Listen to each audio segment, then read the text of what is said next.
प्रिय विद्यार्थियों,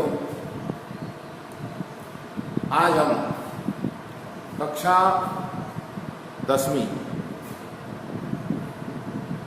गणित विषय में एक महत्वपूर्ण टॉपिक को इस वीडियो के माध्यम से आप तक पहुंचाने का प्रयास कर रहे हैं। बिंदु का नाम है प्रायिकता। प्रायिकता यानी संभावना, संभावना या पूर्वानुमान। इस प्रायिकता में से कक्षा 10वीं बोर्ड में खंड ए में एक प्रश्न 1 नंबर का और खंड सी में एक प्रश्न 3 नंबर का प्रतिवर्ष हमेशा पूछा जाता है। तो प्रायिकता यानी क्या? प्रायिकता यानी संभावना। जैसे आज बारिश होगी, क्या संभावना है?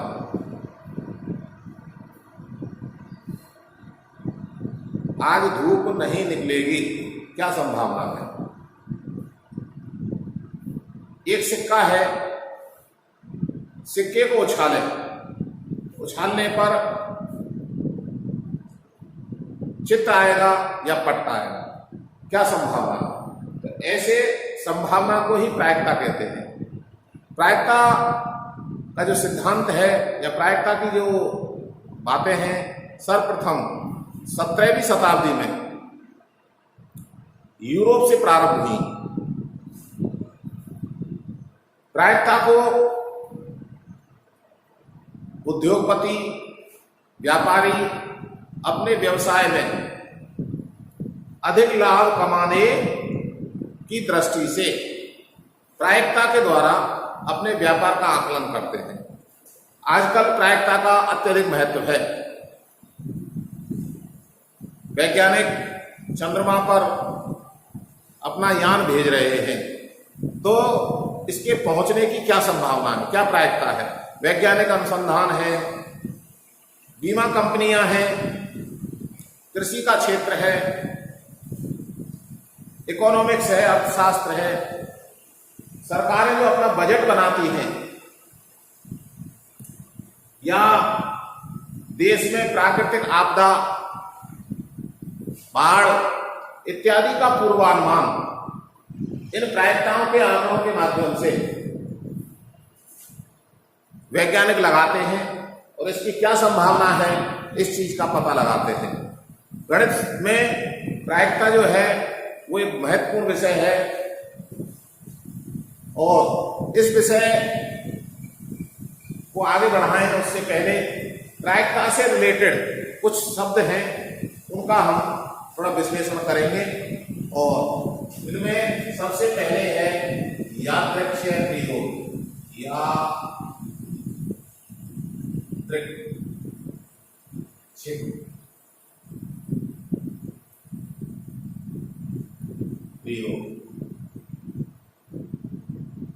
यादृच्छिक प्रयोग का मतलब है अचानक ही हमने किसी काम को किया। माना कि अचानक एक सिक्के को उछाला, तो उसको उछालना जो है वो एक प्रयोग है। वो एक बार उछालना या 2 बार उछालना, एक पासा है उसको एक बार उछालना, ये एक प्रयोग है। तो इसको यादृच्छिक प्रयोग कहेंगे। अचानक, बिना किसी पूर्वानुमान के, बिना किसी उसमें फेरबदल किए किसी एक घटना को के संबंध में एक प्रयोग करना, वो यादृच्छिक प्रयोग कहलाता है। और इससे हम और उसका अनुमान लगाना। इससे आगे का बिंदु है घटना या अभिप्रयोग।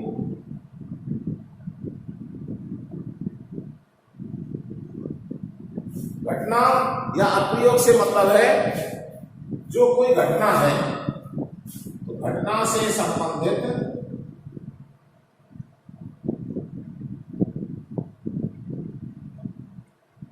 एक प्रयोग या घटना से संबंधित एक परिणाम जैसे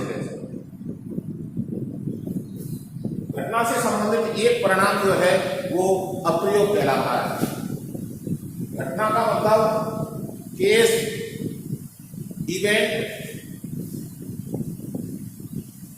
और अप्रयोग का मतलब ट्रायल,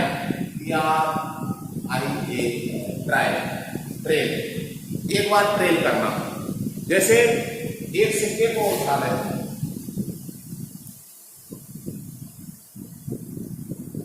एक सिक्के को उछालना, उछालने पर दो स्थितियां होती हैं, उनमें से एक आना। सिक्के को उछालने पर चित्त,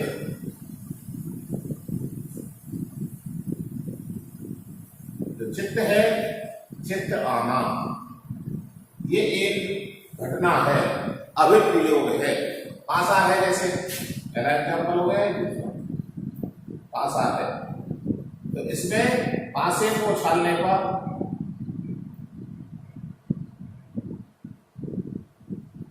एक से लेके 6 तक, 6 में से किसी एक का आना, में से कोई एक अंक आना, एक घटना या एक अभिप्रयोग कहलाता है। तीसरा है निश्शेष घटनाएं या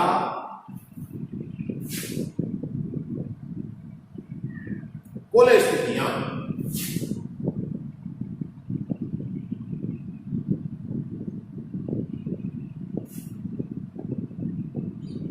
टोटल इवेंट केसेस, कुल स्थितियां। अब जैसे एग्जाम्पल के तौर पे पासे को ही मान लें, तो पासे में 1 से लेकर 6 तक अंक होते हैं, और इन 6 अंकों में से किसी भी एक, किसी कुल अंक 6 है, तो कुल स्थितियां हो गई 6।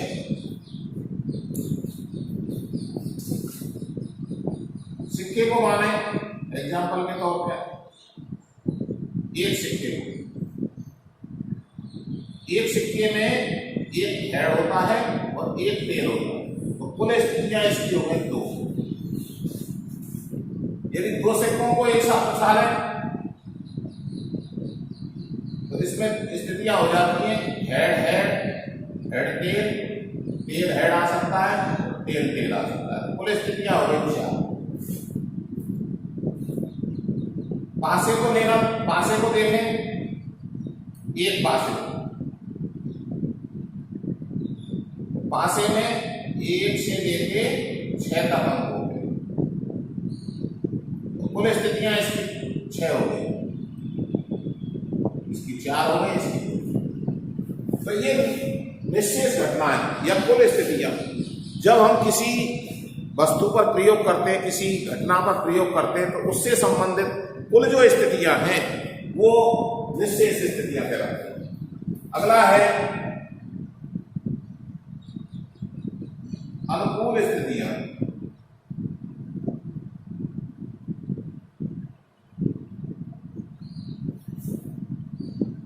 या अनुकूल घटनाएं।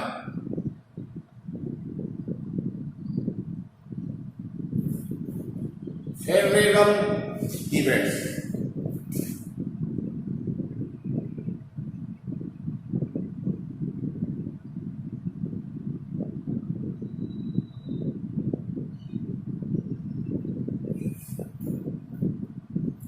जैसे एग्जाम्पल के तौर पर एक सिक्के को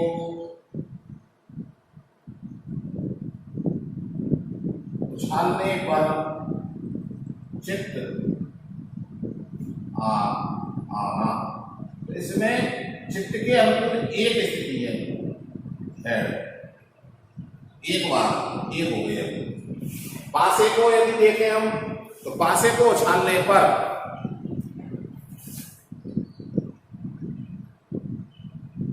एग्जाम्पल, एक पासे को यदि हम देखें, एक पासे को उछालने पर 4 से बड़ा आना। 4 से बड़े अंक पासे में 6 अंक होते हैं, 1 2 3 4 5 6। उनमें से 4 से बड़े अंक कौन कौन से हैं? 5 और 6। तो इसके अनुकूल घटनाएं हुए 2। अनुकूल घटनाएं, अनुकूल स्थितियां। एक पासे को उछालने पर, एक पासे को उछालने पर कुल स्थितियां 6, अनुकूल स्थितियां 4 से बड़ा अंक आने के लिए 2। तो ऐसे पासे पर, सिक्के पर, 2 सिक्कों पर अनेकों प्रश्न बनते हैं। अब अगला आते हैं हम, ये प्रायिकता से संबंधित कुछ शब्द हैं जिनका हमने यहाँ थोड़ा सा विश्लेषण किया। तो शब्द है प्रायिकता से रिलेटेड, जो आपको सवालों में या घटनाओं में काम आने वाले हैं। अब प्रायिकता को कैसे याद करते हैं, या प्रायिकता की परिभाषा क्या है? प्रायिकता की परिभाषा है अनुकूल घटनाएं बटे कुल घटनाएं। यदि किसी घटना से संबंधित कुल घटनाएं n हैं और अनुकूल घटनाएं m हैं, तो m बटे n प्रायिकता होगी। तो सबसे पहले प्रायिकता का संकेतन, मान लिया घटना है A, एक घटना है, इवेंट है A, इसका हमने संकेत मान लिया। इसको ई भी मान सकते हैं, कोई भी कैपिटल लेटर में अक्षर हम मान सकते हैं। अब तो कोई भी घटना होगी, तो घटना ए मानी है हमने, तो घटना ए के घटने की प्रायिकता, घटने की प्रायिकता, इसका संकेतन है प्रोबेबिलिटी ऑफ ए। पी छोटे कोष्ठक में ए लिख देंगे, प्रोबेबिलिटी ऑफ ए। अब घटना के नहीं घटने की, घटना ए के नहीं घटने,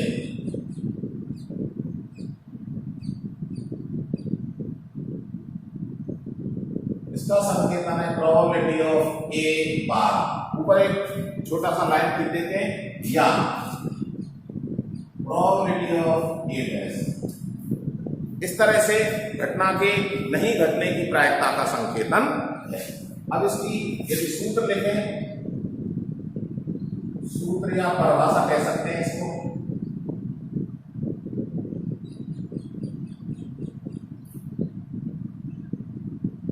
तो घटना ए के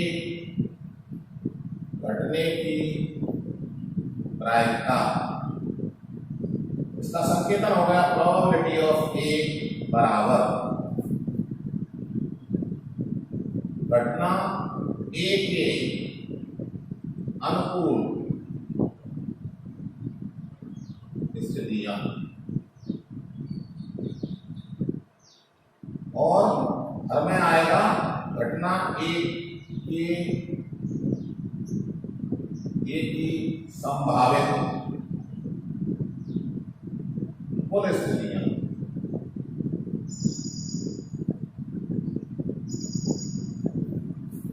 इस तरह से ये घटना ए के घटने की प्रायिकता की परिभाषा कह सकते हो इसको, या सूत्र कह सकते हो।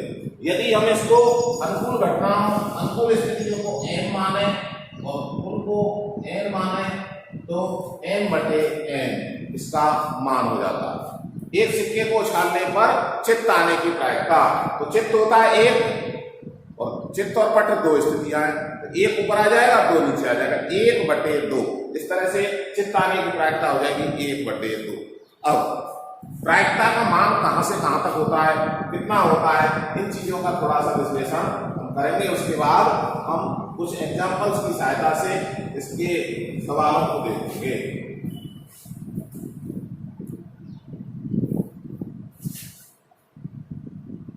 तो इसमें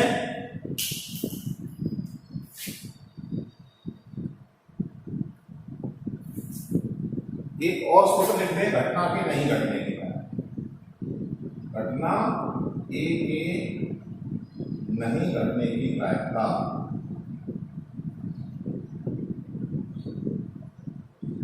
इसका भी सूत्र बना सकते हैं, प्रोबेबिलिटी ऑफ ए बार या प्रोबेबिलिटी ऑफ ए डैश। तो घटना ए के घटना ए के प्रतिकूल स्थितियां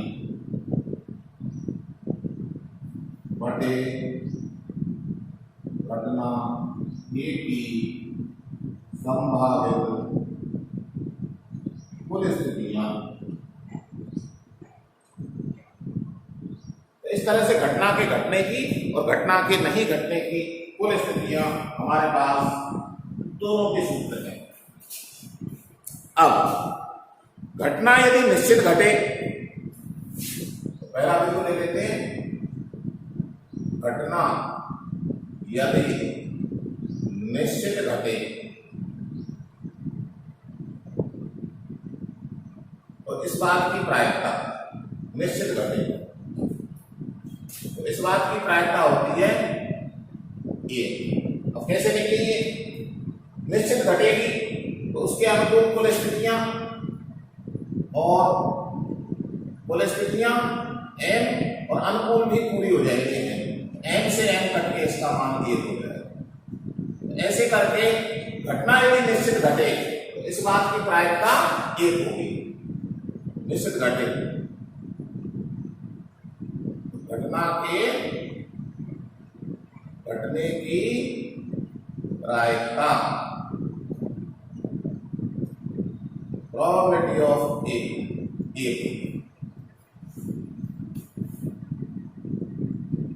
घटना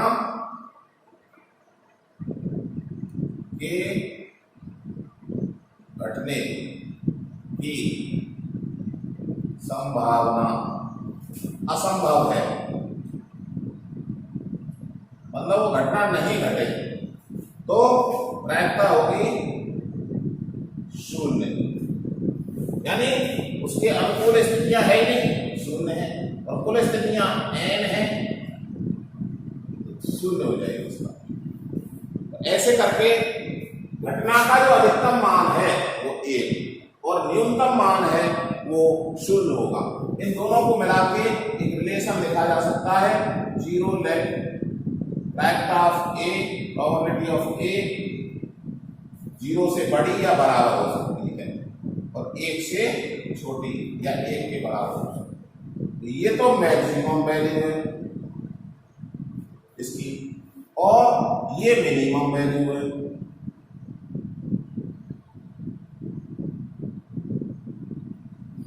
यानी 0 से छोटा मान नहीं होगा और 1 से बड़ा मान नहीं होगा। अर्थात क्या लिख सकते हैं, हिंदी के वाक्य के रूप में लिखें तो प्रायिकता का मान हमेशा 0 या 0 से बड़ा तथा 1 या 1 से छोटा होता है हमेशा। तो प्रायिकता का मान कैसा नहीं होगा?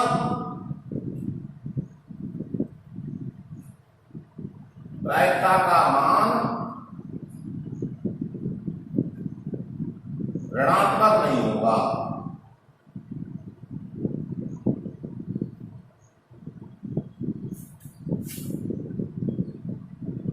जैसे -1/2 ऐसे नहीं होगा।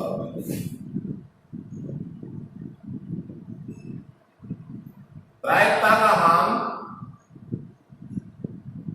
भिन्न के रूप में आता है, भिन्न के रूप में आए तो अंश हमेशा छोटा होगा, अंश हमेशा छोटा होगा। यानी भिन्न के रूप में आता है तो अंश हमेशा हर से छोटा होता है। अगला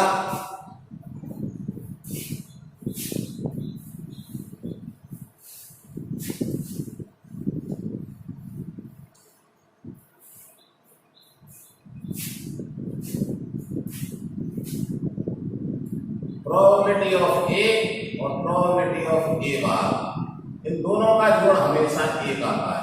यानी घटना के घटने की प्रायिकता, घटना के घटने की प्रायिकता और घटना के नहीं घटने की प्रायिकता।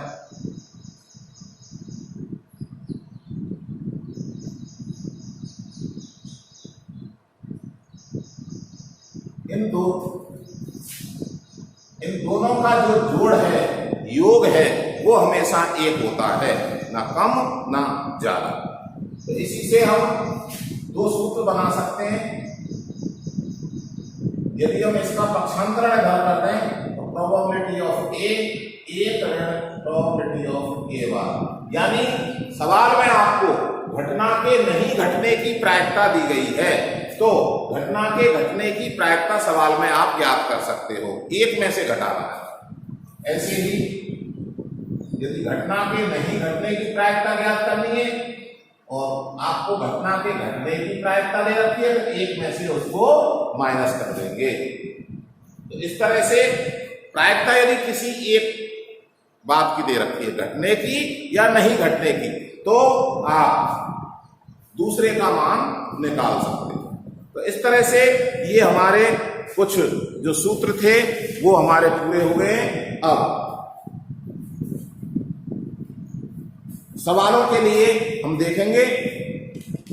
तो सवालों के लिए हम इस पूरी प्रश्नावली को जो 10th लेवल का है, इसको हम 8-10 बिंदुओं में बांटेंगे। कैसे?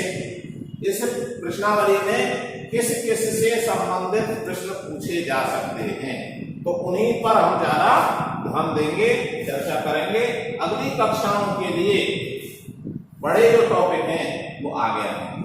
अब हम पहले विभाजन कर लेते हैं जो सवाल है उनको। तो अधिकतर सवाल किन किन बिंदुओं पर आपको आते हैं प्रश्न में? पहला है एक सिक्का,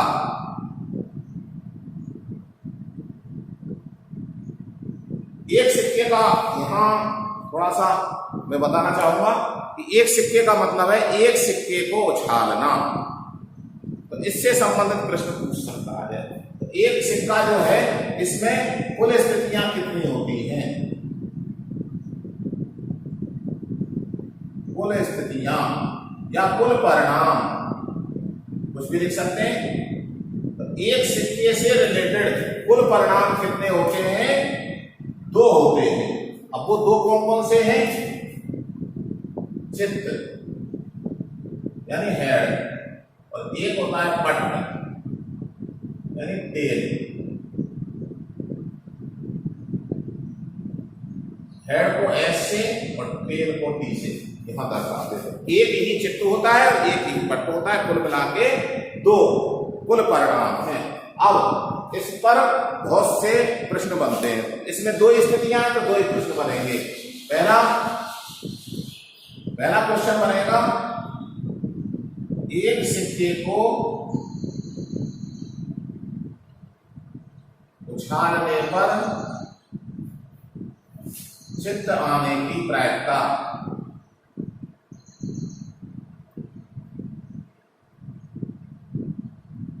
याद करनी है आपको, चित्त आने की प्रायिकता याद करनी। तो अब इसको करेंगे कैसे?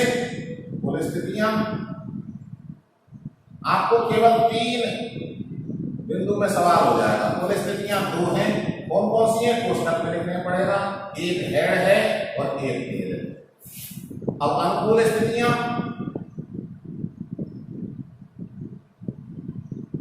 या अनुकूल परिणाम एक किसका? चित्त का। चित्त आने के अनुकूल। तो चित्त एक है, एक।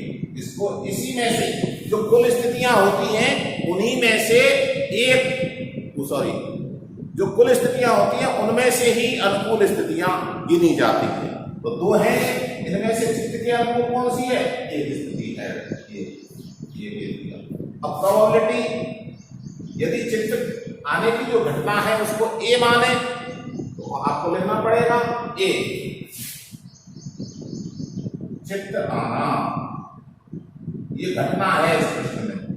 प्रोबेबिलिटी ऑफ ए बराबर अनुकूल स्थिति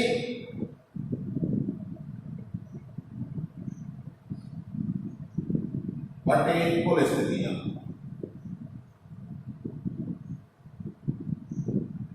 बराबर अनुकूल है 1 और कुल है 2, तो चित्त आने की प्रायिकता 1/2 हो गई। अब यदि इसको ऐसे इतना बड़ा ना लिखें, छोटा ही लिखें, तो प्रोबेबिलिटी ऑफ चित्त ऐसे लिखें। इसका अर्थ हुआ प्रायिकता किस बात की? चित्त आने की। कितनी है? 1/2 ऐसे लिख।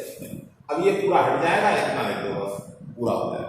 ऐसे ही पट्टाने की प्रायिकता, तो पट्टाने के अनुकूल 1 या टी आ जाएगा और कुल स्थितियां ये रहेंगी। तो इस तरह से एक जो सिक्का है उससे संबंधित केवल 2 प्रश्न बनते हैं।